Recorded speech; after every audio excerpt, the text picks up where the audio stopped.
Halo semua, kembali lagi dengan gue Scar Killers. Jadi seperti biasa, ayo kita lanjutin untuk part ke-30 dari Manhwa Ranked Return Remake ini. Karena pasti kalian sudah tidak sabar untuk kelanjutannya. Sebelum kita mulai ke alur ceritanya, untuk kalian yang suka nonton gameplay game yang pernah gue mainin, bisa cek replaynya di playlist gue atau klik tautan yang muncul di atas. Dan supaya gue bisa terus buat video baru, maka jangan lupa like, share, dan subscribe. Sekalian juga nyalain loncengnya biar kalian tidak ketinggalan video baru gua. Oke, kalau gitu, jangan lama-lama lagi. Mari kita mulai alur cerita part 30.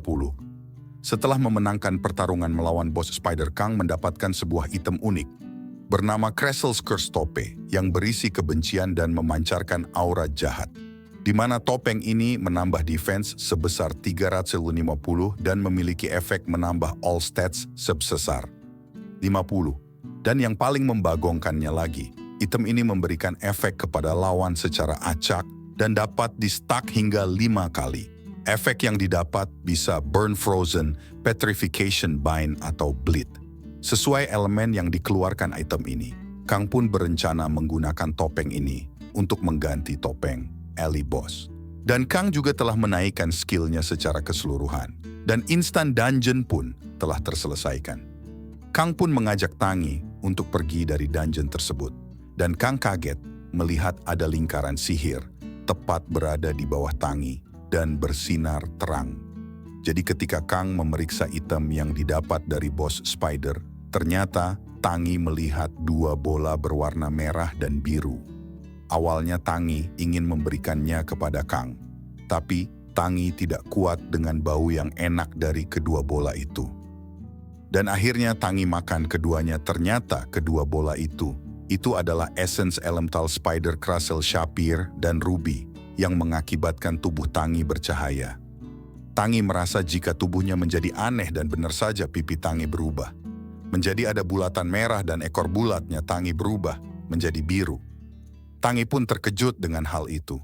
Tiba-tiba saja pop-up window muncul stat strength naik menjadi 96. Stat Dexterity berubah menjadi 76 dan Stat Constitution menjadi 87, sedangkan Stat Magic menjadi 156. Tangi juga mempelajari skill baru yaitu Fire dan Ice Kang. Cukup terkejut sekarang Tangi mempunyai 2 elemen sekaligus dan bisa mengeluarkan elemen tersebut bersamaan. Dan Kang pun merasa jika Tangi sekarang lebih unggul darinya. Panel berganti ke ruangan Kang, di mana Kang sekarang sedang memperhatikan layer.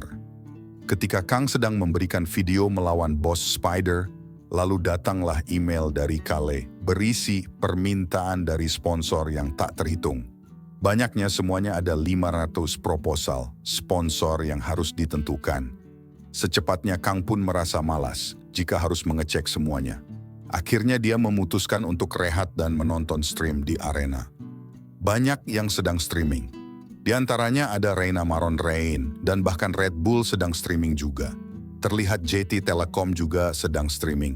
Kang pun iseng ingin melihat Jung Hanbek. Banyak di antara viewers yang menyebut jika Hanbek itu lemah karena kalah di acara Masked Combat.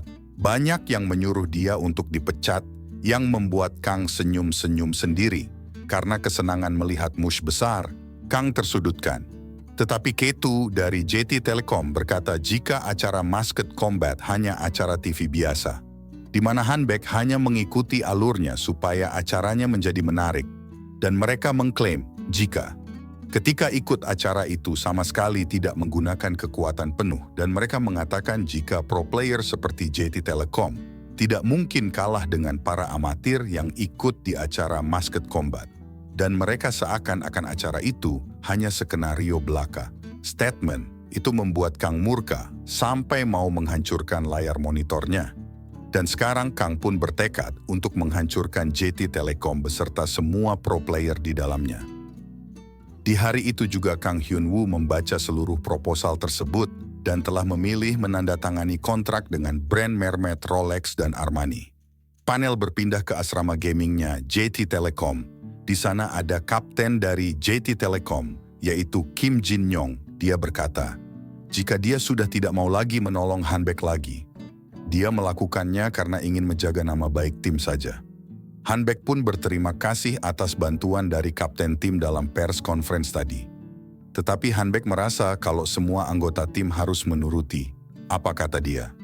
Ketua tim pun bergabung bersama anggota tim JT Telekom yang lain dan bertanya apa mereka sudah melihat pertarungan Hanbek di acara Masked Combat. Dan ternyata mereka sudah menganalisanya. Ketika Hanbek memakai skill Fairy Blessing, ternyata skill tersebut hanya dimiliki oleh Hanbek. Dan skill tersebut sudah diban dalam skena kompetitif dan tidak boleh dipakai. Tetapi menurut kapten tim hal itu masalah kecil yang menjadi masalah besarnya Hanbek tetap kalah meski sudah menggunakan skill yang diban sekalipun. Dan dia pasti dihujat habis-habisan di komunitas dan kapten JT Telekom. Yakin jika Hanbek sekarang sedang menangis di kamarnya sendirian. Dan jika dia tahu akan dipermalukan seperti itu, dia tidak akan membiarkan Hanbek pergi untuk mengikuti acara Masked Combat. Dan orang mulai membicarakan dan menggosipkan JT Telekom Arena akan memuali season, dan itu akan mempengaruhi image tim. Panel kembali berganti ke dalam game arena, di mana Kang sedang tiduran. Bersama Tangi di Bukit Hijau yang indah, mereka sedang mencari ide untuk menampilkan apalagi sebagai kontennya, Kang pun. Kehabisan ide konten, tidak ada kompetisi di konten-konten seperti Colosseum Hunting dan Raid, dan jumlah view-nya juga tidak akan naik. Dan akan di situ-situ saja yang menjadi keinginan Kang. Bagaimana channelnya terus berkembang. Kang pun terus kepikiran konten apa yang diminati orang-orang. Lalu Tangi pun meminta Kang untuk menolongnya dan bertanya, apa Pet juga memiliki quest? Ternyata Tangi ingin diajari cara memakai lightsaber. Kalau tidak mengeluarkan kamehame di tangnya di sela-sela pembicaraan bodoh, mereka Kang langsung kepikiran tentang mengajari atau apprentice, di mana Kang berpikir akan merekrut artis-artis untuk diajari mereka bertarung di game arena. Jika Eng bisa menjelaskan dengan mudah, dan para viewer juga mengerti, Kang bisa mendapatkan banyak view dengan mudah. Kang pun berterima kasih kepada Tangi dan langsung log out. Panel berganti lagi di mana Kale sedang memperhatikan laptopnya di sebuah kafe. Dia sedang membaca email dari Kang yang isinya jika Kang ingin menyeleksi selebriti untuk ikut dalam konten barunya. Di mana selebriti itu akan Kang ajarin cara bertarung di arena. Kale pun terlihat senang DGN konten barunya. Dan cukup kaget jika Kang ingin berhenti di acara Masked Combat. Dan acara tersebut akan diteruskan oleh Argon, yaitu nickname dari Yongchan Kale. Sudah menduga ini akan terjadi. Tapi dia tidak menyangka Kang akan berhenti setelah dia terkenal panel berubah kepada Tangi yang sedang makan enak di sebuah restoran. Bersama Ali Boss yang sedang mempersiapkan streaming untuk konten ngobrol-ngobrol dan mukbang Tangi streaming pun dimulai. Di mana viewers Kang senang melihat Tangi mukbang dalam streaming ini.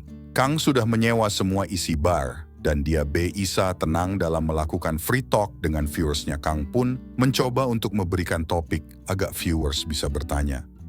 Kang mulai membahas tentang penyelesaian sebuah dungeon yang akan diupload besok. Dan Kang pun menunjukkan teasernya dimana isinya adalah pertarungan Ali Boss bertarung di Dungeon Spider Den. Sontak para viewers pun banyak yang mulai bertanya apa itu instant dungeon. Dan banyak lagi pertanyaan yang membuat Ali Boss bingung untuk menjawab. Yang mana dulu Kang pun mulai memilah-milah pertanyaan untuk dijawab. Dan akhirnya Kang menemukan satu pertanyaan yang cocok untuk rencana konten berikutnya. Salah satu viewers bertanya, aku player rank silver. Bagaimana caraku untuk naik ke gold? Kang pun langsung menjawab caranya. Tetapi cukup sulit. Dan Ali Boss mulai membicarakan tentang bahwa dia akan menyiapkan konten baru.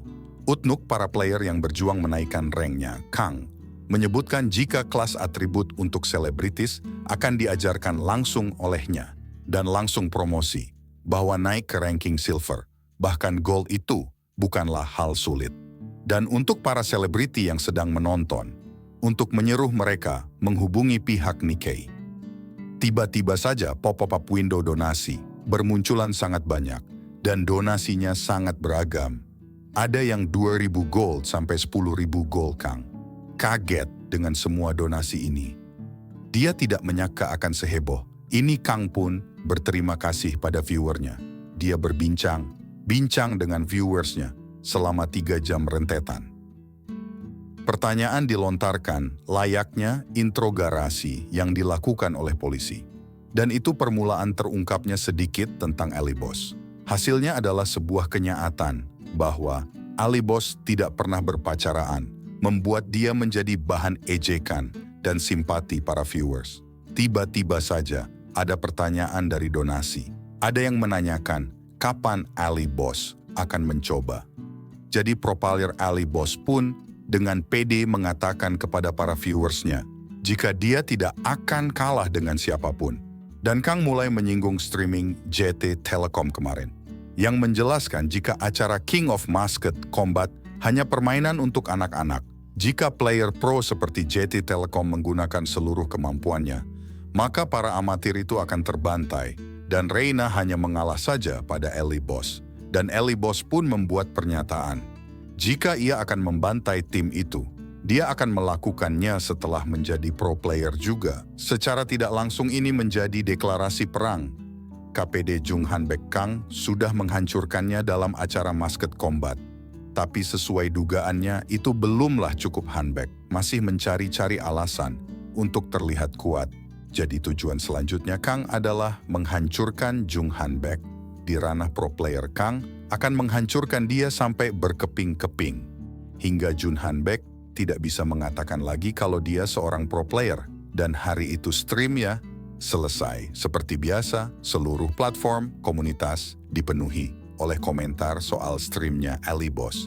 Di antara komentar itu, rekaman pernyataan JT Telekom yang Ali Boss bicarakan menyebar ke seluruh komunitas game arena. Dan JT Telekom menjadi cemoohan publik.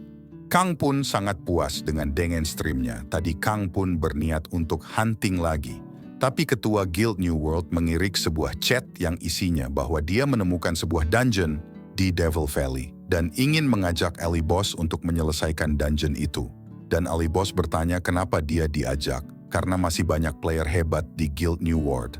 Dan ketua pun menjawab, karena ada batasan 3 player yang bisa masuk. Dan yang dia percaya hanya wakilnya Jongu dan Ali Boss saja yang bisa menemaninya menyelesaikan dungeon yang BLM dijelajahi. Ali Boss pun berpikir jika dia mengajaknya karena dia punya tanggi dan kekuatan. Ali Boss dianggap 2 orang. Ali Boss pun merasa tidak enak karena sudah menipunya di acara Musket Combat. Dan akhirnya ia mengiyakan untuk ikut ke dalam dungeon yang membuat ketua Guild New World senang. Panel berganti ke depan gerbang dungeon yang sangat besar berada ketua dan wakil ketua New World sedang menunggu Ali Boss untuk menyelesaikan dungeon. Nah oke Manwaners, untuk part ke-30 kali ini sudah selesai. Jika kalian ingin menonton alur cerita berikutnya, silahkan share, like, dan subscribe channel ini, nyalain loncengnya juga, dan bantu channel ini agar bisa berkembang dan memberikan alur cerita dari komik manhwa lainnya. Jika Manwaners ingin merequest komik manhwa seru kita buatkan alur ceritanya, silahkan bisa komen dan berikan rekomendasi manhwa keren lainnya. Oke, sekian dulu, see ya again part selanjutnya.